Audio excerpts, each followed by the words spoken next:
I am Priyanka, welcome to my YouTube channel. तो आज के इस वीडियो से हम लोग सिक्स क्लास का 9th चैप्टर जो है वो स्टार्ट करने वाले हैं हिस्ट्री का, जिसमें हम लोग को पढ़ना है नए साम्राज्य और राज्य के बारे में। ये मेनली आपका गुप्ता साम्राज्य के बारे में हम लोग इस चैप्टर में पढ़ेंगे। तो ये काफी लंबा चैप्टर है, तो इसको हम लोग दो वीडियो के अंदर कवर करेंगे। तो सबसे पहले जानेंगे कि गुप्ता वंश के बारे में हमें जानकारियां कहाँ कहाँ से मिलती है। तो बहुत सारे जो राजवंश थे उनके बारे में जानकारी के जो स्रोत होते थे वो आपके अभिलेख होते थे। बहुत सारे जो सिक्के होते थे उन सब से उस साम्राज्य की जानकारी हमें मिलती थी। तो गुप्ता जो साम्राज्य है उसके बारे में जो मेन जो उनके प्रसिद्ध राजा थे वो थे समुद्रगुप्त।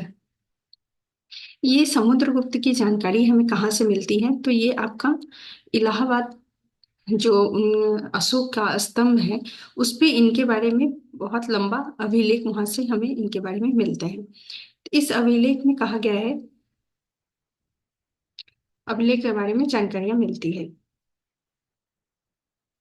तो ये अभिलेख जो होती थी वो किस तरीके से लिखी जाती थी?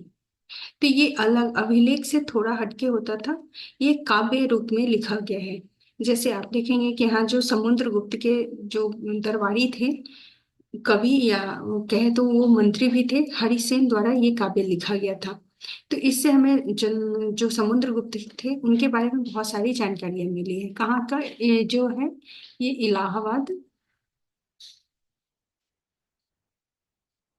अशोक अशोक के स्तंभ लेख से। स्तंभ लेख, ये जो स्तंभ लेख थे, जो इनके बारे में जो काव्य लिखे गए थे, ये अभिलेख जो होते थे वो थोड़े अलग तरीके से लिखे जाते थे। इसको प्रशस्ति कहा जाता था। प्रशस्ति, प्रशस्ति का क्या अर्थ होता है? ये एक संस्कृत संस्कृत शब्द है। शब्द प्रशंसा से लिया गया है। प्रशंसा से लिया गया है। मतलब जो भी राजा की प्रशस्ति मिलती थी, उनके बारे में जो भी जानकारियां मिलती थी, उसमें राजा की प्रशंसा ही मिलता था। और ये जो कवि है, उनके राज्य कवि, वो उनके बारे में बहुत सारी उनकी प्रशंसा लिखे हुए हैं। इस तरह की जो प्रशस्तियां हैं ये गुप्त वंश से पहले भी मिले हैं। जैसे आप देखेंगे कि गौतमी पुत्र श्री सातकर्णी जो सातवाहन शासक थे, उनके काल में भी उनकी प्रशंसा लिखी जाती थी, उनकी भी प्रशस्तियां हमें मिली हैं। लेकिन जो गुप्ता काल है उस काल से इस प्रशस्तियां का जो बहुत ज्यादा महत्व बढ़ते चला गया था। तो इनके प्रशस्तियां में क्या क्या चीजें लिखी गई हैं, तो उसमें जो है समुद्रगुप्त की प्रशस्तियों में जो कवि थे वो राजा को एक योद्धा के रूप में दर्शा रहे हैं। साथ में युद्ध को जीतने वाला राजा जो एक विद्वान भी है, एक उत्कृष्ट कवि भी है। इस तरीके से उनकी भरपूर प्रशंसा करते हैं। आगे एक ये जो है ये इनकी प्रशस्तियों का ही एक लेख है, जिसमें राजा को क्या दर्शाया गया है कि वो युद्ध करते करते उनपे बहुत सारे जो उनके युद्ध के मैदान में उनको अलग अलग हथियारों से घायल होना पड़ा था। और ये जो घायल है वो उनके शरीर पर बहुत सारे निशान छोड़ गए। वो उनके सुंदरता को दर्शा रहा है, ये दर्शा रहा है कि वो जो राजा थे समुद्रगुप्त वो कितने शक्तिशाली थे। इस बात को ये प्रशस्तियां दर्शा रही है। इस तरीके से काव्य रूप में इनको दर्शाया जाता था। इसके अलावा अगर देखें तो उस काल की जो सिक्का है वो भी उस साम्राज्य की बहुत सारी जानकारियां हमें देती है। जैसे यहाँ पे जो दो सिक्के को दर्शाया गया है, इसमें दिखाया है कि बीना बजाते बजाने वाला राजा। समुद्रगुप्त के कुछ अन्य गुण, जैसे इनको कहा गया था कि ये बहुत अच्छे कवि भी हैं जो समुद्रगुप्त हैं, तो उनके सिक्के पर उनको वीणा बजाते हुए दर्शाया गया है। और इसमें ये सब समुद्रगुप्त की ही व्याख्या कर रहे हैं। इसके अलावा जो देखेंगे, जो इनकी प्रशस्तियां हैं उनके आधार पे ये अगला जो पेज है इस पे आप देखिए कि ये मानचित्र दिखाया गया है। ये इस मानचित्र में जो अलग अलग रंग दर्शाए गए हैं उसमें कहा गया है कि ये राजा की इन प्रशस्तियों के आधार पे दूसरे देश के राजा के दूसरे राजाओं के साथ उनके क्या संबंध थे उसको दर्शाने की कोशिश की गई है। इसमें जो मेन देखेंगे तो एक ये पार्ट जो है वो ग्रीन कलर हरे रंग से दर्शाया गया है। दूसरा आपका ये लाल बिंदुओं में दर्शाया गया है। तीसरा ये जो है वो बैगनी कलर में दिखाया गया है ये पार्ट को। और चौथा जो है वो आपका नीले रंग में दर्शाया गया है।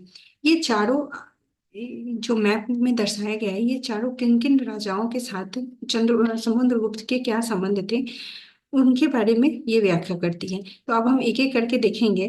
तो जैसे देखिए कि जो हरे रंग का क्षेत्र था मानचित्र में जो हरा रंग दर्शाया गया है वो आर्यावर्त राजा को दर्शाया गया है, जो कि समुद्रगुप्त से हार गए थे।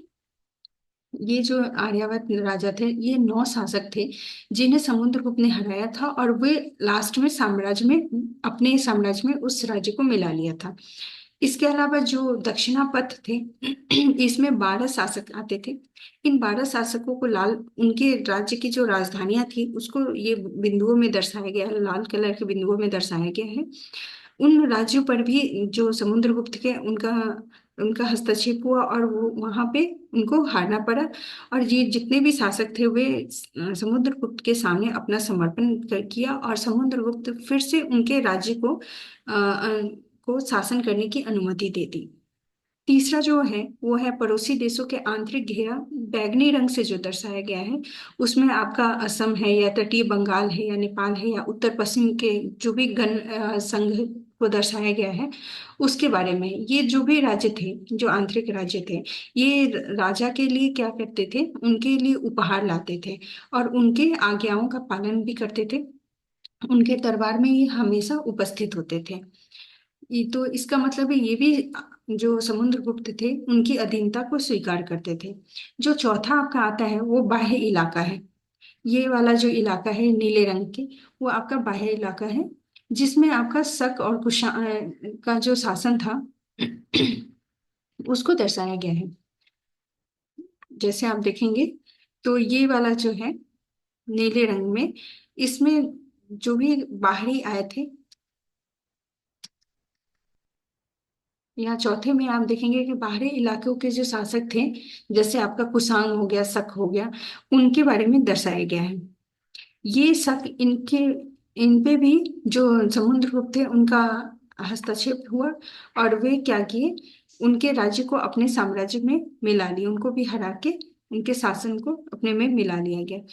और ये इसमें जो श्रीलंका का शासक था उसने समुद्रगुप्त की अधीनता को भी स्वीकार किया और साथ में अपनी पुत्री का भी उनके साथ विवाह किया। तो ये इनके जो क्षत्रिय जो राज्य बाकी के साथ इनका कैसा संबंध था उसको दर्शाता है। अगला हम लोग देखेंगे वंशावली। वंशावली क्या होता है कि एक राजवंश के अलग अलग जो उस राज्य में जितने भी शासक होते थे उनको दर्शाना। एक ही परिवार के जो अलग अलग पद होते थे, जैसे पिता हुआ, पुत्र पिता हुआ, उसके दादा परदादा, सबको एक वंशावली के अंदर ही दर्शाया गया है। तो अधिकांश जो प्रशस्तियां होती थी उसमें शासक के पूर्वजों को भी बताया जाता था। ये प्रशस्तियों में हमें पूर्वजों की भी प्रशस्तियां प्रशस्तियों से शासक के पूर्वजों के बारे में भी जानकारी मिलती है, की भी जानकारी मिलती है। जैसे आप देखेंगे कि ये जो आपके समुद्रगुप्त थे उनके पितामह पिता यानी कि उनके परदादा, दादा और पिता, इनके बारे में भी बहुत सारी जानकारी मिलती है। उनकी माता के बारे में भी जानकारी मिलती है। जैसे जो इनकी माँ थी वो कुमार देवी, वो लिच्छवी गण की थी, और उनके पिता चंद्रगुप्त जो इस गुप्त साम्राज्य के पहले संस्थापक थे वो कौन थे, तो ये गुप्त गुप्त वंश के पहले शासक थे। इन्होंने महाराजा धीरज, ये बड़ी बड़ी उपाधियां भी धारण करते थे। गुप्त साम्राज्य गुप्त वंश के जो शासक होते थे, शासक बड़ी बड़ी उपाधियां धारण करते थे, बड़ी बड़ी उपाधियां उनको दी जाती थी। जैसे आप देखेंगे महाराजा धीराज, धीराज की उपाधि। इसी तरह आप देखेंगे महाराजा धीराज जैसी उपाधि, बड़ी उपाधि दी जाती थी। और इनके जो दादा परदादा ये सब भी इससे भी ज्यादा अलग अलग उपाधियों से सम्मानित किए जाते थे। तो आप देखेंगे यहाँ पे विक्रम संवत दिया हुआ है। तो ये क्या है, ये आपके एग्जाम में भी पूछा गया है कि विक्रम संवत क्या है। तो 58 ईसा पूर्व, 58 ईसा पूर्व में प्रारंभ होने वाले जो विक्रम संवत को परंपरागत रूप से गुप्त राजा चंद्रगुप्त द्वितीय के नाम से जाना जाता है। चंद्रगुप्त द्वितीय, और ऐसा ही उन्होंने शक और जब कुषाण को हराया था, शकों के विजय के प्रतीक के रूप में इस संबंध को चलाया गया था। जिस जिस टाइम में जो ये चंद्रगुप्त द्वितीय थे वो विक्रमादित्य की भी उपाधि धारण किए थे। तो महाराजा धीराज विक्रमादित्य, इस तरह की उपाधियां होती थी।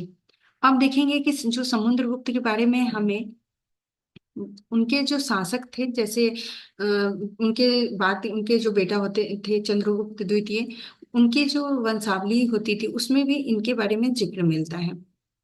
तो ऐसे अभिलेख और सिक्के से पता उनके बारे में चलता है। और पश्चिम भारत में सैन्य अभियान में अंतिम शासक जो थे शक, उनको उनको परास्त करने के बाद ही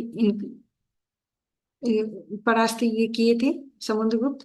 उसके अलावा इनके दरबार में माना जाता था कि विद्वान की संख्या बहुत ज्यादा थी। अब नेक्स्ट हम लोग पढ़ेंगे हर्षवर्धन के बारे में। तो गुप्त वंश जब था उसी टाइम में बहुत सारे जो दूसरे शासक थे उनकी जानकारियां भी अभिलेख और सिक्कों से पता चलता है। और लेकिन उसके अलावा जो कुछ शासक थे उनकी जानकारियां उनकी जीवनी से मिलता है। तो बहुत सारे शासक की जीवनियां भी लिखी जाती थी। जैसे आप देखेंगे हर्षवर्धन की जीवनी कहाँ हमें मिलती है। तो हर्षवर्धन की जो जीवनियां हैं वो करीब 1400 साल पहले शासन किए थे। और उनके बारे में जो उनके जो दरबारी थे जिनका नाम था कवि वानभट्ट ने लिखा है।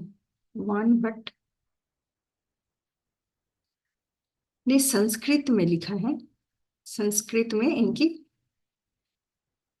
संस्कृत में वंश जीवनी लिखी है जिसका नाम है, आपका संस्कृत में लिखा है जिसको हर्ष चरित्र कहा जाता है।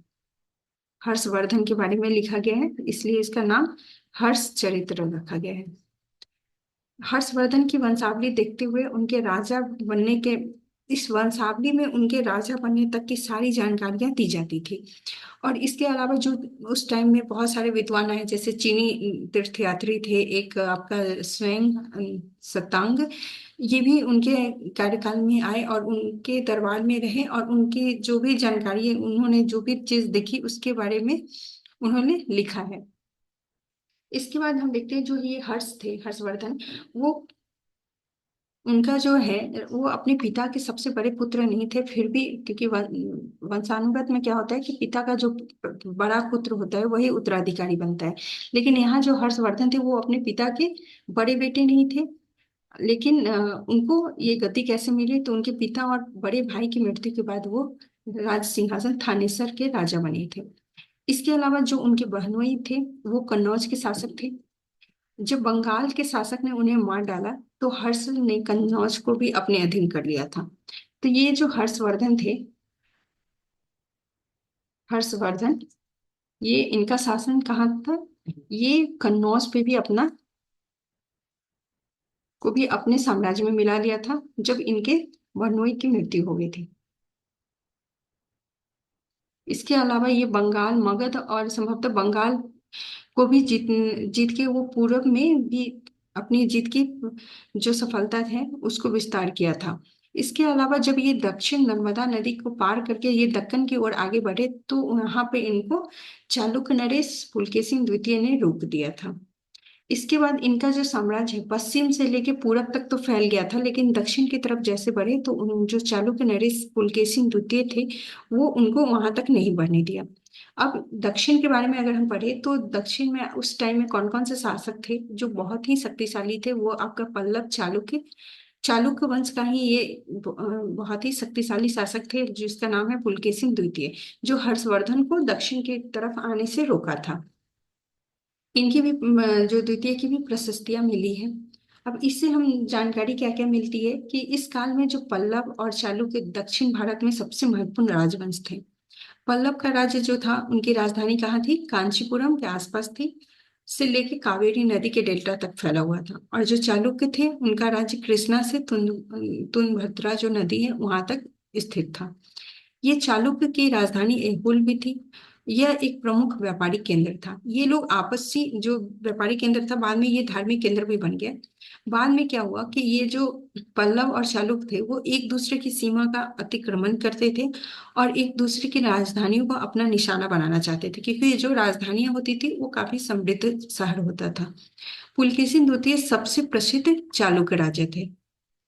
ठीक है? और इसने उसके पूर्वजों, खास करके पिछले 4 पीढ़ियों में सबसे ज्यादा ये शक्तिशाली थे। और ये द्वितीय इनको जो शासन मिला था इनको चाचा से मिला था।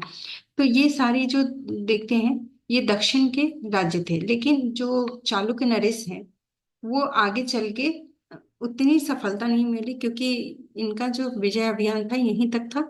आगे चल के जो आपका चोल वंश आया वो इनको आगे जाने से रोक दिया। वो ज्यादा शक्तिशाली हुए और इन दोनों को पराजित वही किया था, चालू चोल, जिसके बारे में हम लोग अगले चैप्टर में पढ़ेंगे, चोल के बारे में।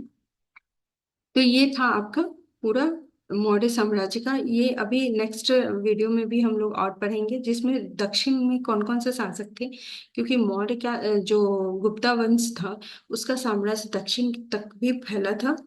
तो दक्षिण में उनको क्या क्या चीजों की दिक्कत आई, इसके अलावा जो गुप्ता साम्राज्य है उसकी प्रशासन कैसी थी, इन सब चीज के बारे में हम अगले वीडियो में पढ़ेंगे। इसके नेक्स्ट पार्ट में हम लोग उसको देखेंगे। तो अब हम लोग का जो बचा वो है इसके लास्ट अब एक टॉपिक बच रहा है, जो 10वां चैप्टर है आपका 6th क्लास का, जिसमें हम लोग चोल के बारे में पढ़ेंगे। वो हमारा लास्ट टॉपिक रहेगा। फिर हम लोग 7th क्लास का एनसीईआरटी बुक स्टार्ट करेंगे, जिसमें शुरू से लेकर अंत तक उसको एक एक टॉपिक करके हम लोग खत्म करेंगे। तो ये आपको आई होप समझ में आ गया होगा। तो नेक्स्ट वीडियो में मिलते हैं। धन्यवाद।